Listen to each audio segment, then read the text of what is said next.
तर नमस्कार मैत्रिणींनो, आज मी छान तुमच्यासोबत ढाब्यासारखी आणि रेस्टॉरंटसारखी छान अशी काजू करीची रेसिपी बनवणार आहे बघा.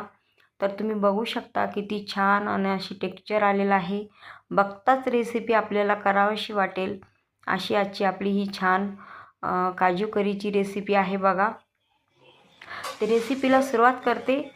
तर एक वाटी मी छान काजू घेतलेले आहे आणि त्यांना मी जास्तीत जास्त म्हणजे 20 मिनटं आपण त्यांना पाण्यात भिजत ठेवणार आहोत.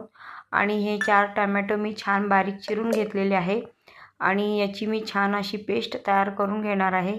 त्यानंतर आपण जे काजू भिजवून ठेवलेले होते त्यांना पण मी अशी छान त्याची एकदम बारीक ग्रेव्ही तयार करून घेणार आहे.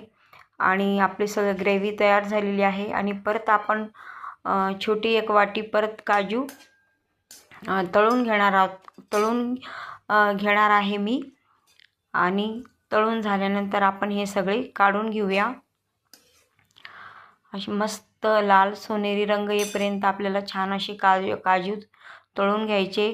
त्यानंतर मी त्या तेलामध्ये थोडंसं बटर टाकलेलं आहे आणि हे आपले सगळे खडे मसाले मी याच्यामध्ये टाकलेले आहे.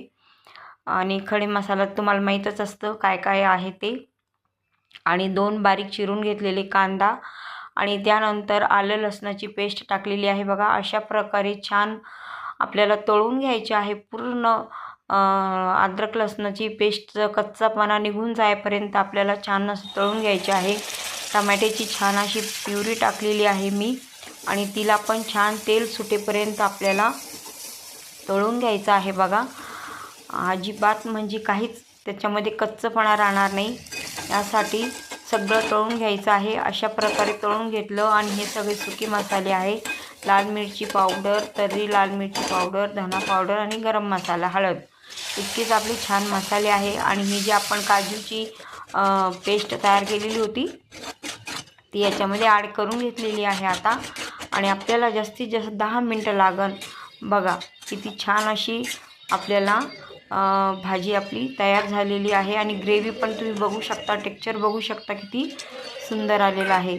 तर चला मग रेसिपीला लाईक करायला विसरू नका. आवडली असेल तर कमेंट करून नक्की सांगा. तर चला भेटूया परत एका छान नव्या रेसिपीसोबत.